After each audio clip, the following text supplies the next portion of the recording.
This is Lehen's support for Gen.G.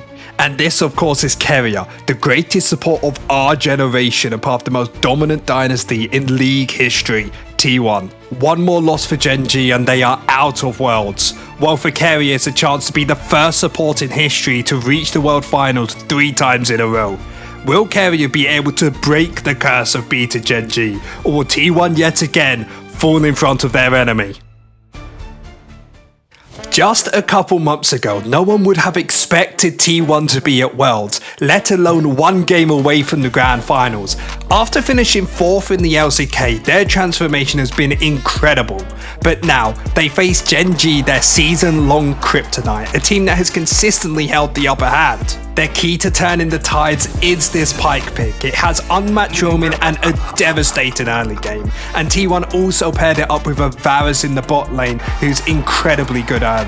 Them going double Halo Blades bot lane allows them to gain pressure in lane to either find a kill or, more importantly, get Keria to roam around the map. Every move T1 makes is meticulously planned, including Keria's choice of Oracle Lens, which you can use later to check for any Gen.G invasion. The goal is clear: stop Canyon from invading and stealing camps, but then Keria takes it a step further.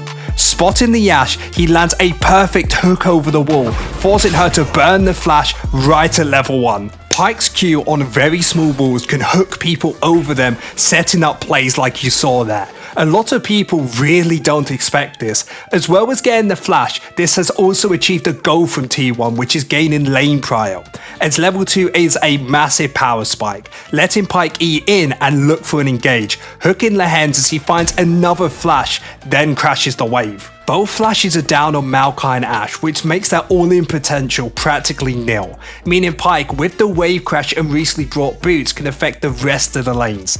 This is when Keria is at his best, especially on Pyke, who has the W which can go over vision without being spotted. He's looking to affect his side lanes, who are the main carries of the comp. He's looking for a play mostly towards the top side, as Poppy is a direct counter towards Jax, with the steadfast presence stopping the engage. Jax early on baits out this to allow Pyke to find a hook afterwards, which misses but gives him a reprieve towards the top side. Earlier on, when Keria crashed away bot lane, in his head he knows he has a 1 minute 30 timer to make a play happen. The reason for this is the bot wave he pushed out earlier takes 1 minute 30 to bounce back to his own tower, giving himself time to make the play and still pick up this XP. Coming bot lane had one other effect, as they'll be looking to grab 6 Void Grubs in this game. The reason for this is Faker and Zeus are playing incredible side laners of the Ahri and the Jax, so accelerating them through the side lanes is the name of the game. So heading towards the top side, he picks up his XP and picks up his bot lane duo to run up for the fight. But before they get there, a play already breaks out. Faker looking for Canyon, trying to find that opportunity, scaring him with where the shot might go. Point blank, the charge, the stun, but the knockback with the monster shot is not enough, and first blood goes to Faker's Ahri. What a play! And with that, they have full vision and control over these grubs. Gen.G knows the power of the T1's comp and can't give over these grubs.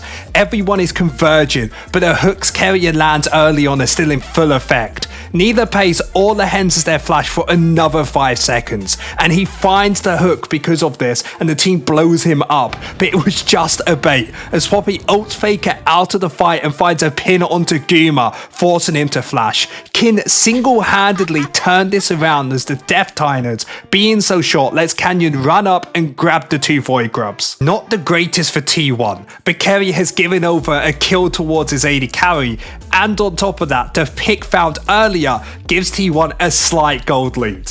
Guma now has the components for his opportunity, unlocking the potential for a kill in the 2 versus 2, as Gen.G look to gain gold on key members of PAYS by overloading the top side and grabbing these tower plates. But it seems like they don't know what Pyke does.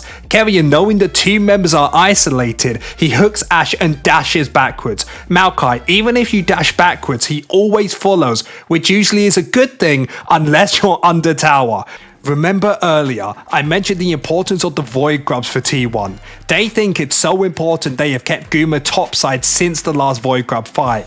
This is done as AD carries are usually more useful in team fights, and on top of this, Zeus has TP available for the play.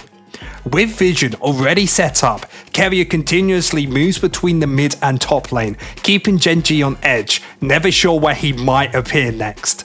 This constant pressure from Keria gives T1 full priority control, letting them dictate the flow of the game. With all of that combined, they grab up the Void Grubs for free, completing their task. It may not be the 6 they wanted, but at least it's something. With this advantage secured, T1 focused to shift to tower plates. Guma, now with his opportunity completed and Keria equipped the swiftness boots to counter Ash's slow, rush out of the base towards the top side to claim tower plates. The vision T1 established earlier, combined with Keria's speed, lets him pressure pays off the waves, maximizing their plate game. To accelerate this even further, Keria has taken Demolish, allowing him to help speed up securing these tower plates. With that, turning these 4 Void Grubs into a 4,000 gold lead. Everything T1 has done is to accelerate their lead by getting all major objectives, even the Rift Herald. For the objective, Faker and Zayas have just ticked over to level 11, giving Gen.G control over the Rift. However, T1 is looking to pick them apart, when Guma finds an ult and blows up the hens. The problem is, Ona and Guma are ejected from the fight yet again, and Keria gets chunked out by Chovy, creating space for Canyon to get the Rift Herald. T1 may not have gotten the Rift, but at least they get more tower plates, as Gen.G is forced to walk towards the top side, letting them pick up this mid lane tower. With Gen.G towards the top side, T1 gets themselves a free dragon, unlocking the Hextech map, where the portals may come in useful a little later, but we'll get back to that, as T1's got towers to take. The support jungle 2 vs 2 is heavily favoured in T1's favour, as Skarner is just fucking busted. Seriously, Riot, you need to nerf this champion. Yeah, it's like a 72% win rate in 35 games, and him and Pyke can just walk in because of this, gaining vision, which later on lets Faker secure another tower. Faker is the only player at Worlds who builds Lichbane on Ahri. This item is brought for the split pushing pressure, as it gives him a chance to shred these towers. This as well, paired up with Ahri having 3 dashes, means that she can take these towers and never get caught out. As Faker looks to get back onto the Rift with a TP, Gen.G looks to collapse on top of him, not knowing this is all part of his master plan. Remember, he's won 5 world championships, so having the dashes we talked about earlier, he baits them in, having Jax TP behind and Ona over the wall, getting themselves a 3-2 kills, and on top of it, they get the Baron. Faker does this almost every game, baiting players into killing him just for his team to come in and take a massive objective afterwards like Baron. As well, with these Hextech gates available, it makes the collapse even easier. Having Baron, they look to try and break these tier 2 towers on the map. Leveraging their astronomical gold lead, they could just walk up and gain the vision from before. The comp does have issues on actually hitting the towers from afar, so need to try and find picks with either the Ahri charm or Guma's ult. Keria's main job in this is just trying to keep the vision line and make sure that Gen.G see nothing. With all of this combined, they find CC onto Kin, but they need to layer more on top of it as this Poppy ult is channeling. But this Jax E is slightly too late, allowing Poppy to hit 3 members of T1 away and letting Gen.G run down the top lane of Zeus. T1 tried to look to punish this as Keria ults onto Kin, who has no flash, but he eased forward, stopping the Pyke ult and saving his team yet again. If he didn't do this, Pyke would have wiped out his full team, with Ahri finding the resets on the ult. This wasn't in the script, but this is kind of turning into a Poppy Kin video. Maybe I need to make one of them. Oh wait, we're on T1. Let's get back into this. With this one misplay, or kind of outplay by Kin, Gen.G have a foothold back into the game. Their comp scales insanely well, with the double AD carries and Nidalee, as there are many misconceptions of this Nidalee champion, as she is incredibly good late into the game with ADCs, as her E can give a 70% attack speed steroid. Think of her like a jungle Renata. It's a setback for sure for T1, but they are still in the driver's seat. Topside is still their domain, just look at that vision. I don't think I've ever seen that many worlds on the map. Solo queue people, take notes. Keria's main goal in this situation hasn't really changed. The only major thing is Pike has the Umbral Glaive, which helps drastically with clearing these wards, as it basically gives him another sweeper lens. With that and the Umbral Glaive letting you one-hit wards, it gives an oppressive amount of vision and vision denial, which Pike thrives off, as he can find hooks a lot easier if the enemy doesn't notice it. Later on, there's a dragon fight. T1 are looking to funnel Gen.G into this choke point to let Owner and Guma find multi-man ultimates, as well as create time for Zeus to use the Hextech portals to rotate towards the fight.